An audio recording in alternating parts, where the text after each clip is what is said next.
Agora sim, 18 horas 30 minutos para quem está ao vivo, uma boa noite.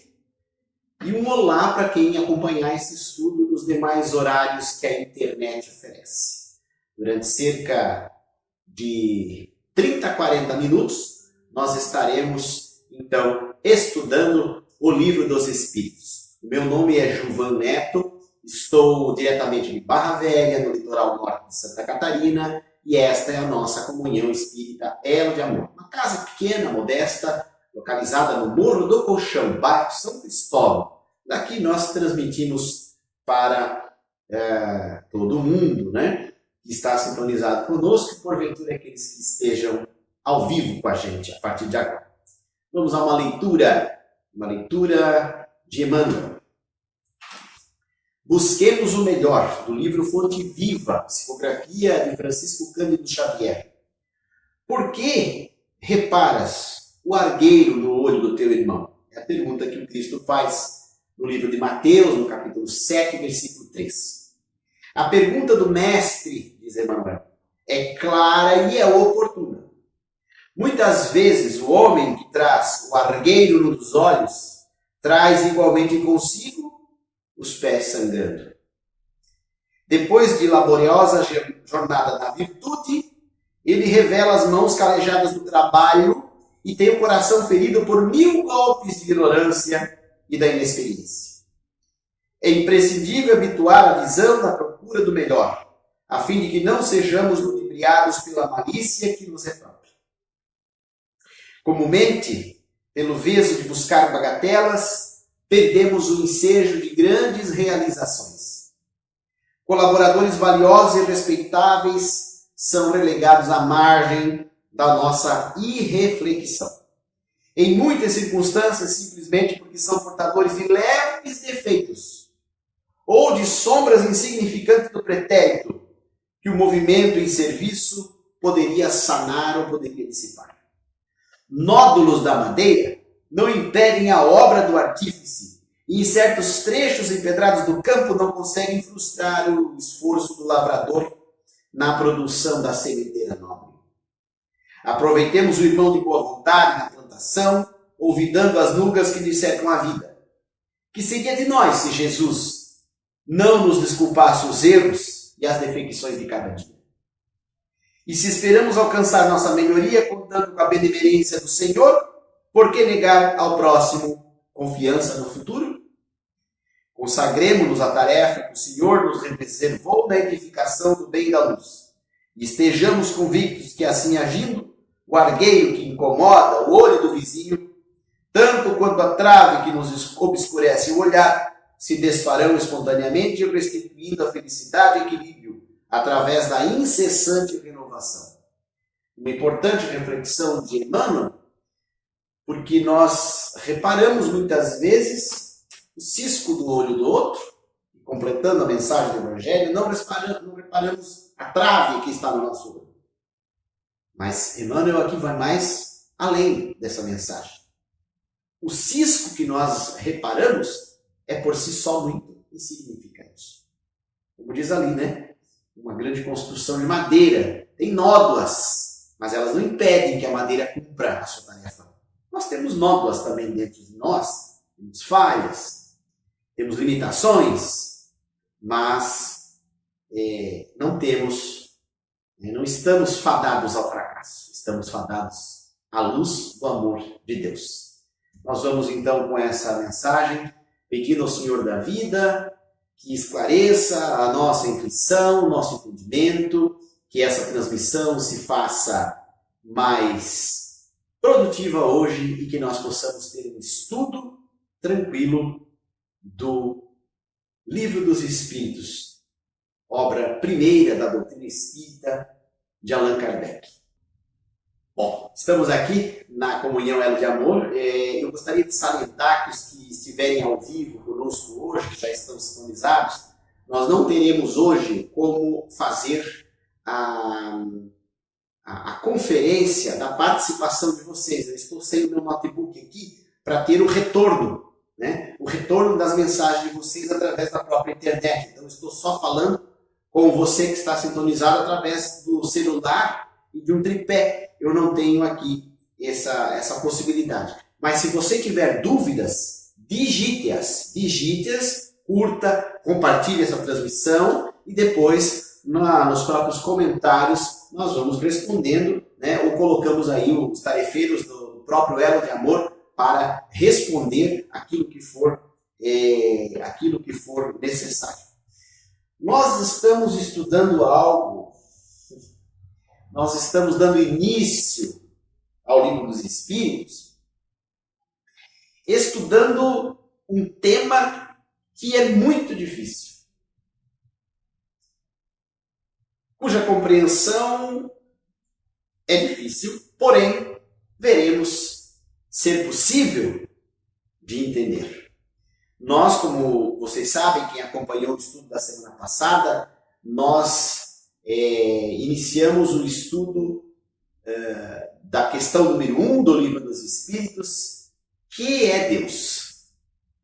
E hoje damos continuidade. Mas compreender a Deus é, por certo, difícil. Porque Deus, né, aquilo que não é visto, né, ele pode ser sentido, mas necessariamente não visto, Deus acaba sendo uma abstração. Deus acaba sendo algo que a gente imagina distante. E aí surgem as dificuldades da compreensão de Deus. Mas, diz o Livro dos Espíritos, os espíritos superiores respondendo a pergunta primeira desta obra, né? O Livro dos Espíritos. Eles respondem da seguinte forma: Deus é a inteligência suprema, causa primária de todas as coisas. Já vimos isso na semana passada. O que devemos entender por infinito? O que não tem começo nem fim. O desconhecido. Todo desconhecido é infinito. Essa é a pergunta e a resposta de número 2. Poderíamos dizer que Deus é o infinito? Definição incompleta. Pobreza da linguagem dos homens. Insuficiente para definir as coisas que estão além da sua inteligência. Esta é a questão número 3, com a respectiva resposta. E Kardec, então, coloca com palavras suas: Deus é infinito nas suas perfeições. Ele é infinito. Porém, ele não é o infinito. Esse artigo "o" dá toda uma diferença. Não é quem é Deus, é que é Deus. Que é Deus? Que força é essa, né? Que energia, que pensamento criador é este que nos trouxe até aqui? Que é Deus? E Kardec comenta: Deus é o infinito. Deus é infinito nas perfeições, mas o infinito é uma abstração, é algo abstrato. Dizer que Deus é o infinito é tomar o atributo de uma coisa por ela mesma. Definir uma coisa ainda não conhecida por outra que também não é. Como nós ainda não conhecemos a essência de Deus, como nós ainda não nos inteiramos desta realidade, nós estamos então diante de algo por demais abstrato. Muitas pessoas que se dizem ateias, eles o falam porque eles não têm esta possibilidade de sentir a divindade, de sentir a energia que vem da divindade, de sentir a realidade, como diria Herculano Pires, a realidade ôntica, imanente da presença de Deus. Mas eles vão ter, porque a vida, sabemos nós espíritas, a vida se processa em muitas experiências chamadas existências. Podemos dizer assim que nós temos uma vida só. Nós temos uma vida só. Poxa, Júlio, mas o Espírito está dizendo que tem uma vida só. Nós temos uma vida só, dividida em várias existências, parcelada pela misericórdia divina. E mesmo aqueles que ainda dizem assim, não, Deus não existe, eu não sinto nada, eu não tenho nenhum sentimento religioso, mesmo aqueles que digam isso, vão ter a oportunidade da experiência do sentimento de Deus à medida em que aquilo que até o Sr. Allan Kardec também conceitua como sendo maturidade do senso moral for desenvolvido. A maturidade do senso que vai te levar até a espiritualidade. Então Deus é infinito nas perfeições. Infinito nas perfeições. Porém, Deus não é o infinito. O infinito é um atributo dele. Você pensando desta forma, que ele é o infinito, você estaria tomando, né, a criação pelo Criador. Vamos explicar melhor.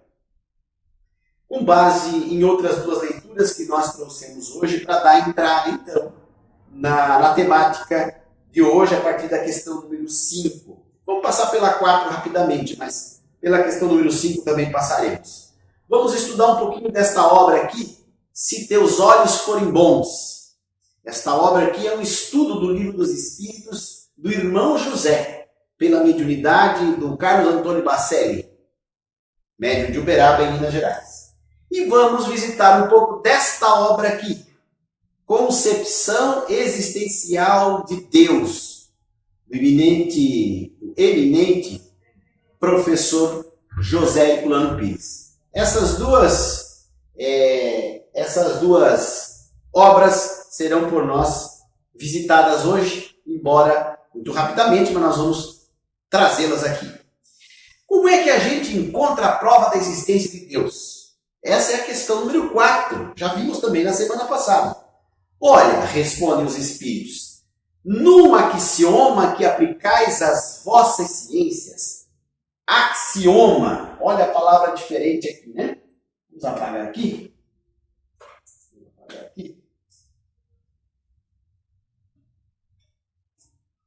Axioma.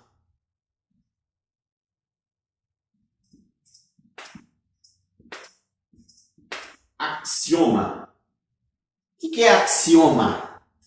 Um princípio, uma certeza, um conceito, um brocardo. Axioma que aplicais às vossas ciências. O que dizem as ciências do homem, as ciências humanas? Não há efeito sem causa, dizem os cientistas. Procurai a causa de tudo que não é obra do homem e a vossa razão vos responderá. Olha, se eu estou diante do universo sem fim, se eu estou diante das mais diversas paragens do nosso planeta, eu estou diante de uma criação. E esta criação teve um Criador.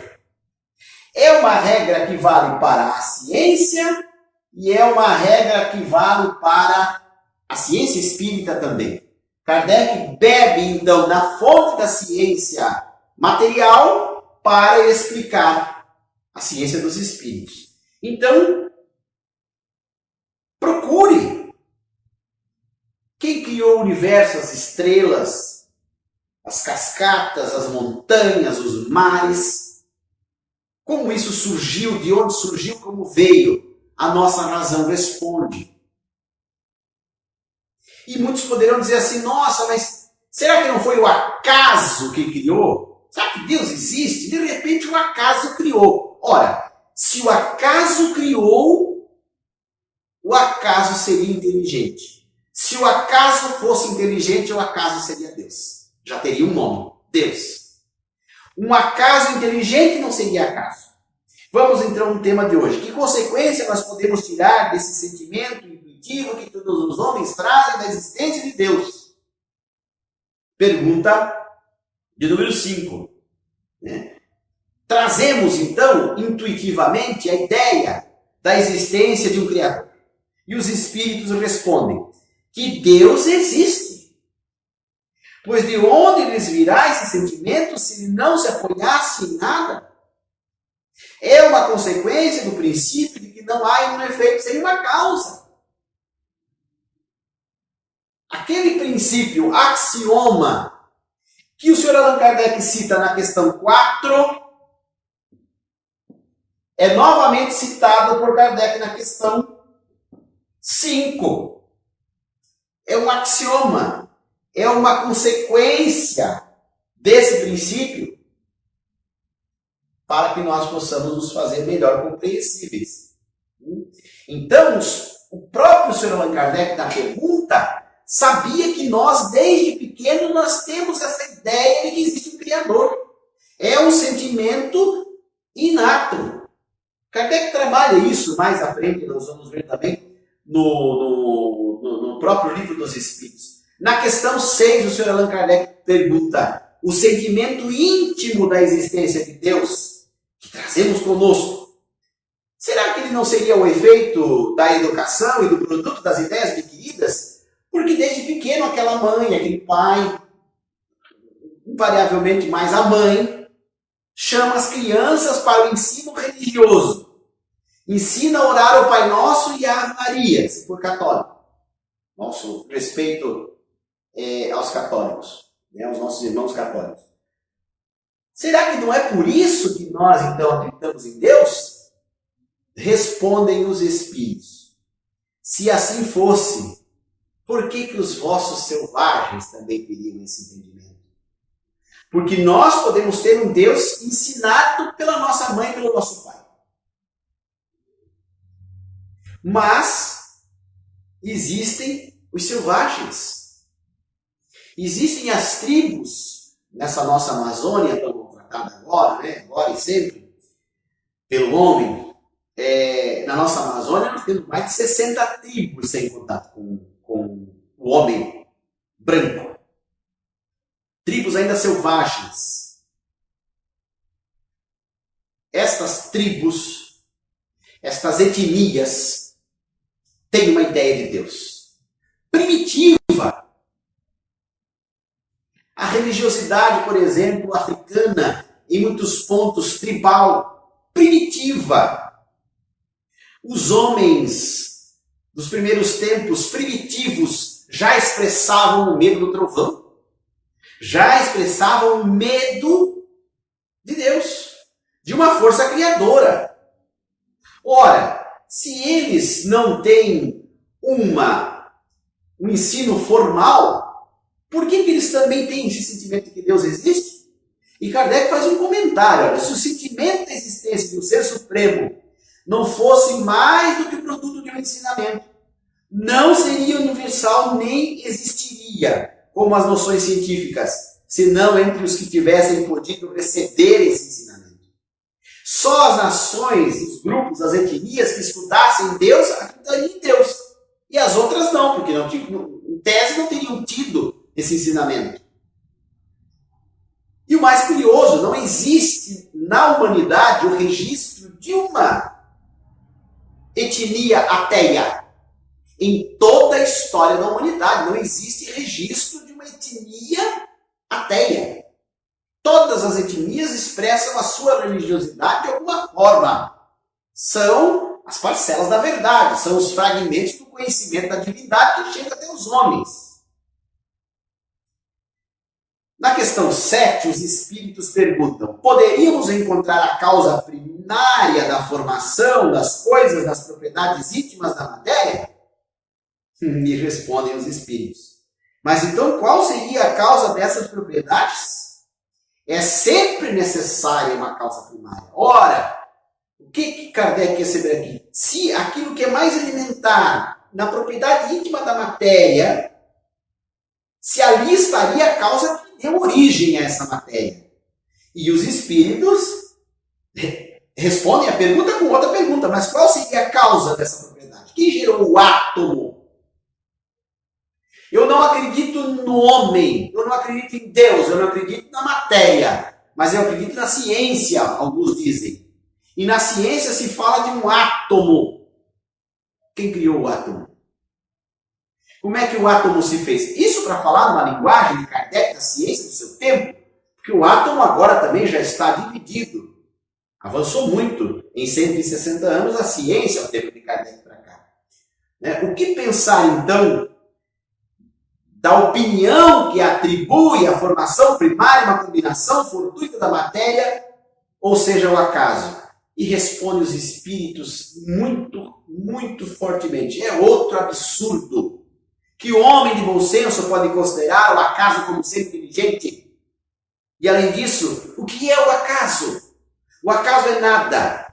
E Kardec comenta, a harmonia que regula as forças do universo revela combinações e fins determinados. E por isso revela um poder inteligente. Atribuir a formação primária ao acaso seria a falta de senso, porque o acaso é cego e não pode produzir efeitos inteligentes. Um acaso inteligente já não seria acaso. O acaso não pode ter criado este planeta, esta criação toda, porque aí seria o acaso do próprio Deus. Por isso, na fé espírita não existe, por exemplo, a expressão Mãe de Deus. Com todo respeito à crença dos nossos irmãos católicos, porque a Mãe de Deus seria a criadora de Deus. E aí ela seria o próprio Deus. Teria vindo antes do próprio Deus. Seria um contrassenso dogmático, um contrassenso teológico. Respeitamos toda a tradição das outras religiões, sem qualquer problema. Mas o Espiritismo vem nos mostrar que o Cristo é Filho de Deus. O Cristo é a base angular da doutrina espírita, mas ele não é Deus. Ainda hoje, Jesus é tido como Deus, mas ele não é Deus. Ele foi e é o Espírito multimilenar que encarnou aqui para se colocar como divisor de águas no entendimento também da espiritualidade. Porque esta obra aqui, ela é tão somente a terceira etapa de um planejamento adrede, de um planejamento anterior da espiritualidade superior. Primeiro veio Moisés, e trouxe as leis do seu tempo, e trouxe os 10 mandamentos. Depois veio o Cristo, e por fim, a doutrina espírita em 1857. Para você que chegou agora, se estiver sintonizado, nós estamos aí com o estudo do Livro dos Espíritos na Comunhão Espírita Elo de Amor de Barra Velha, aqui no Morro do Colchão. Eu sou Juvaneto, transmitindo para você, com o estudo das questões do início do Livro dos Espíritos. Estamos aqui, hoje eu não posso ler os comentários porque estou sem retorno. Estou só fazendo aqui a apresentação, depois a gente comenta mais alguma coisa. Sobre a participação de vocês, e desde já agradece a audiência de quem está sintonizado. Então, a harmonia que regula essa força do universo revela a inteligência de Deus. Não pode ser obra do acaso. Onde se pode ver na causa primária uma inteligência suprema superior a todas as outras? É a pergunta de número 9. E os Espíritos respondem: tendes um provérbio que diz, pela obra se conhece o autor. Volta aqui no axioma. Volta aqui. Pela obra se conhece o autor.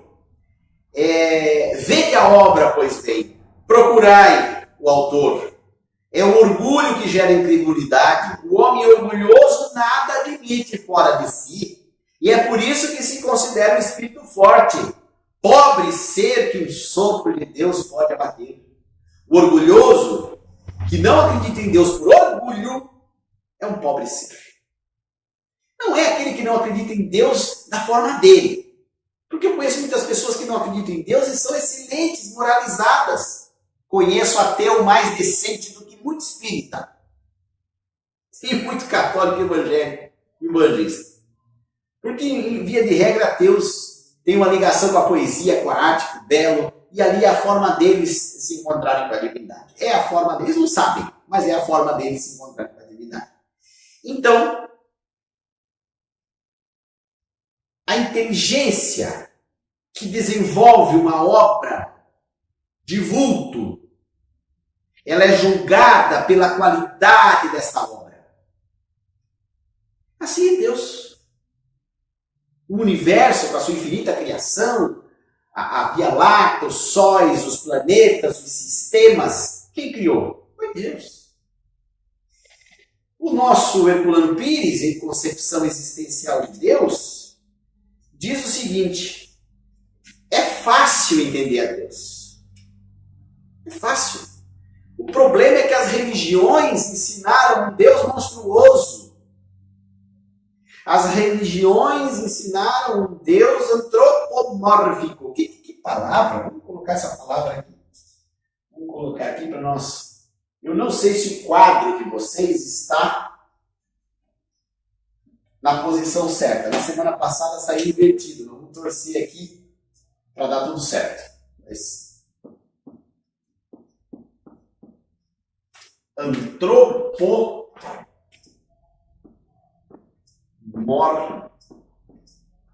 Tomara que cada dois na tela de vocês. Nós criamos, então, pela nossa leitura, um Deus antropomórfico. Os homens criaram esse Deus antropomórfico. É o Deus com qualidades humanas. É um Deus guerreiro, é um Deus vingativo, é um Deus com povos eleitos, é um Deus com qualidades que estão mais para o homem do que para um Deus.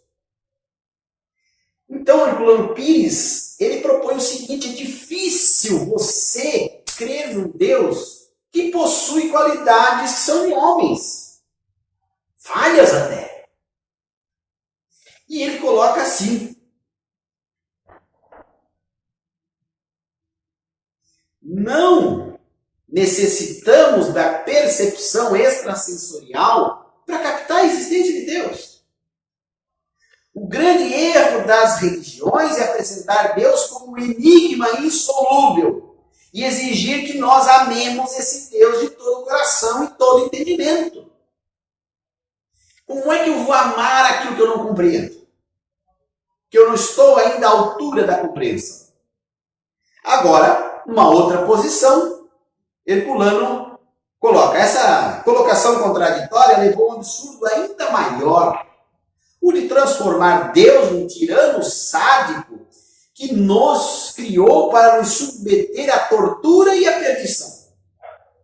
Porque as religiões tradicionais até então traziam Deus como aquele senhor dos exércitos que pune e que chega a perder o próprio filho, o filho no sentido de criação, perder a própria criação para o diabo. Porque o diabo aí leva as almas perdidas para o inferno.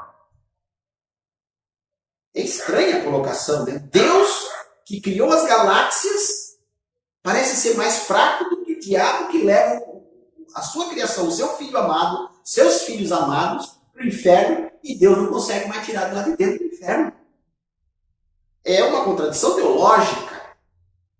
Então, como é que eu amo aquilo que eu não entendo?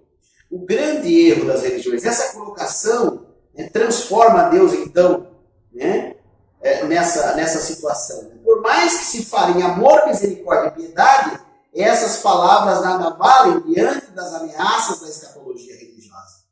Nos limites da nossa mente, não podem caber os problemas do entendimento de Deus. Nós temos que entender Deus de maneira mais simples.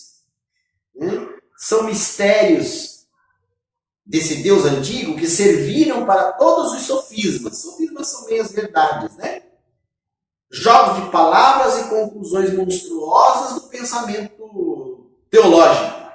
Mas quando aplicamos o bom senso com a devida modéstia das criaturas finitas e efêmeras, diante do infinito e da eternidade, podemos reduzir o ilimitado aos limites da realidade tangível. Temos que deixar de ser orgulhosos, como está lá na questão 9, que nós lemos. Os Espíritos dizendo: muitos não acreditam em Deus porque são orgulhosos. Esta ideia também é de Herculano. Temos que nos entender como seres finitos e efêmeros, diante do infinito da eternidade. Podemos reduzir o ilimitado àquilo que a gente entende. Se Se eu não entendo como é Deus, como Deus surgiu, isso não vai caber na minha cabeça agora, né? Temos que entender o ilimitado dentro dos limites da nossa realidade. Então, o raciocínio dedutivo de ordem científica, que parte do chão da existência evidente, para colocar pouco a pouco as alturas acessíveis, nos coloca diante de uma realidade que nós podemos dominar. Quando eu olho assim, existe um oceano maravilhoso, e ele teve um Criador, e esse Criador é Deus, eu coloco Deus dentro da minha realidade, dentro da minha capacidade de interpretação. Aí fica mais fácil de entender, né? É o nosso Deus entendido como existente, no dizer de Fulano Pires. Um Deus confidente, companheiro.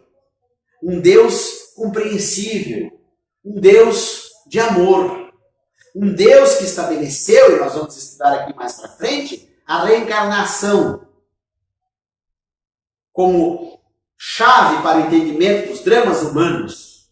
A reencarnação como chave para o entendimento das lutas e dores da humanidade. Porque ela é que proporciona, então, ao homem a chance do resgate do débito e da reconstrução de todo um panorama que, pelos nossos erros e até pelo nosso desconhecimento, nós deixamos que assim ocorresse. Muitas vezes eu não tenho ideia do crime que eu estou cometendo. Muitas vezes eu não tenho ideia das consequências espirituais, morais, dos erros que eu posso estar cometendo. E vou lá e cometo. Porque sou falho, sou um espírito imperfeito. Estamos todos aqui no mesmo padrão. Nós vamos ver no livro dos Espíritos a tabela, a escala espírita. Agora, pergunto, e quando eu souber mais? Eu posso ser cobrado mais? Evidentemente que sim. Mas nessa encarnação, e se eu não tive o tempo de saber, de aprender nessa encarnação? Vai aprender na outra.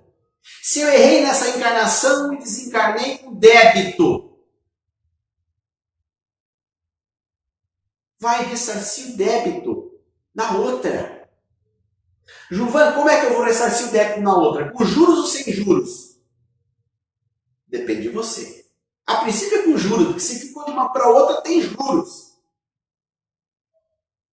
Mas Deus não é o mercado, né? Deus não é o sistema capitalista. Deus entende e aplica sua infinita misericórdia o tempo todo.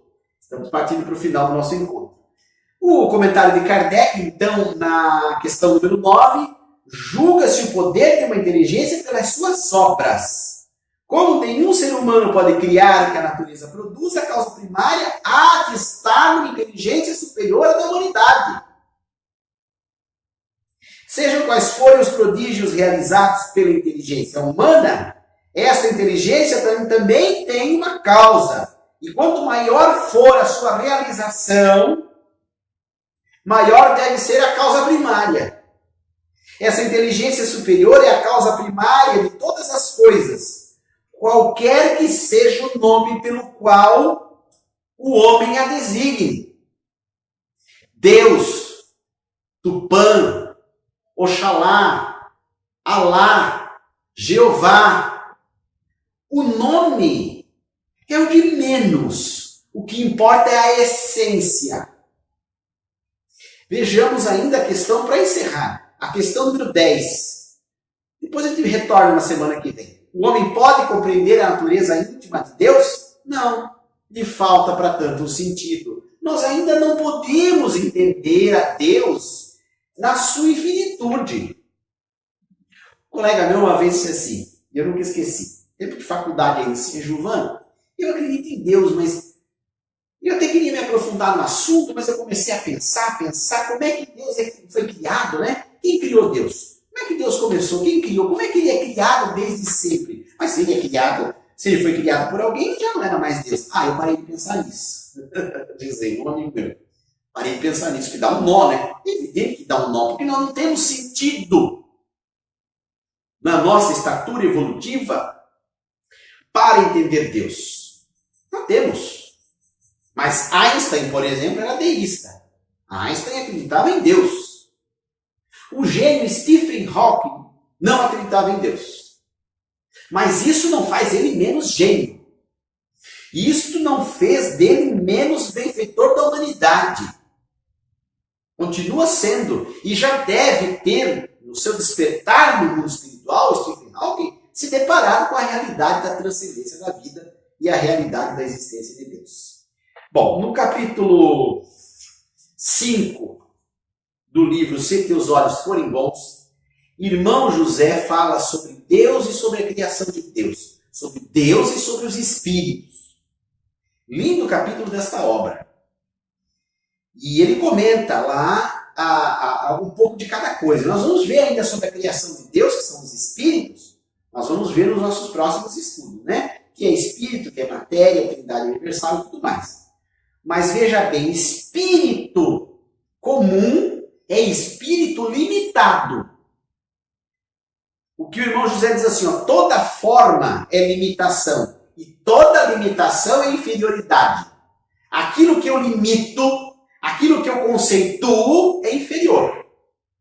Por isso que Deus eu não tenho como conceituar, senão com as ferramentas de entendimento que me chegam até agora. Eu só consigo conceituar Deus com este pobre vocabulário que eu construí na minha vida. Com as pobres e parcas leituras que fazemos. Toda limitação é inferioridade. O que é limitado é inferior. O que é maior, o que é imensurável, o que não se mede é superior. E aí o irmão José cita Blaise Pascal, que foi um grande pensador e participou da codificação espírita. Ele escreveu que Deus é uma grande circunferência cujo centro está em toda parte e ao mesmo tempo em parte alguma. Olha só como Pascal entendia Deus. Deus é uma grande circunferência que está em toda parte e ao mesmo tempo em parte alguma. Doido de pensar nisso, né? Sem que tudo transcenda do que é e do que será conhecido, o espírito nunca chegará a ser. Os espíritos superiores, já falando da criação de Deus, os espíritos superiores dominam a forma. Os inferiores são dominados por ela. Nós somos dominados pela nossa forma. Temos fome, temos frio, temos sede, somos impacientes, somos intolerantes. Somos dominados pelas viciações ainda, pelos impulsos menos nobres. E diz aí o nosso irmão José, à medida em que desce, o espírito se humaniza. À medida em que sobe, o espírito se diviniza. Quando desce, o espírito se humaniza. O espírito, para encarnar na Terra, tem que ter o quê? Corpo de carne, corpo físico. Está ali humanizado. Até o Cristo encarnou com corpo físico. Igual ao nosso. Ah, Juba, mas a radiação de Jesus? Evidentemente que a radiação de Jesus, não sei como este ser cósmico, que é o Cristo, coube naquela roupagem 2000 anos atrás. Mas era de carne. Nada de corpo fluídico, nada disso. Jesus era homem como nós, nesse sentido do corpo de carne. E não era homem como nós, no sentido do gigantismo da sua evolução, evidentemente. Né? Deus não é o pássaro. Olha o irmão José aí dando uma lição. Mas está no pássaro. Deus não é o carvalho da floresta, mas está na sua seiva. Deus não é a fonte que se arroja no penhasco, mas está em suas origens. Olha que bela questão para nós entendermos a diferença entre infinito e o infinito. Deus é infinito na sua perfeição, mas não é o infinito como criação. Deus está no penhasco, mas não é penhasco. Está no riacho, mas não é riacho. Está na árvore, mas não é árvore. Tudo é atributo dele, tudo é criação dele. Isso é muito belo da gente imaginar. Deus está em tudo, mas é muito mais do que tudo. Essa situação de Deus na natureza se chama panteísmo. Nós vamos ver na semana que vem e a gente vai ficando por aqui. Né? Eu sou o Juvan Neto, estamos encerrando o nosso estudo de hoje. Agradecemos que estão conosco, os que virão conosco ainda através do vídeo gravado. Né? desejando votos de muita paz, né, e que vocês, semana que vem, possam estar às 18h30 aqui conosco novamente. Semana que vem eu vou interagir com o público, daí eu trago o notebook e eu consigo, então, interagir melhor, acompanhar quem está aí dando as suas curtidas, as suas reações no vídeo, que hoje não tem. Hoje eu estou sozinho não, né? Com vocês e com a espiritualidade, né? A espiritualidade que trabalha nesta casa, né? Comunhão Espírita Elo de Amor, segundas às 18h30, aliás, segundas às 20 horas, palestra de paz, domingo 18h30, quinta, das 3 às 5 da tarde, aqui tem brechó, tem aplicação de passe espiritual, tem conversa fraterna, né? Tem o carinho, tem o cafezinho até, tem o carinho das tarefeiras da casa, né? Vamos ficando por aqui, curta, compartilhe esse vídeo, né? Inscreva-se no canal TV Espaço Espírita, né? Ouça a Rádio Espaço Espírita, são as plataformas que nós deixamos para você entrar em contato com a gente e aprender um pouquinho mais desta santa doutrina que o Cristo trouxe para nós, doutrina espírita. Deus, nosso Pai, esteja conosco, Senhor, agora, na consecução dos séculos. Nos conceda uma semana de paz, um período de conhecimento frutífero, maiores e melhores condições de entendermos o seu Evangelho de luz, agora e sempre, Senhor, que assim seja.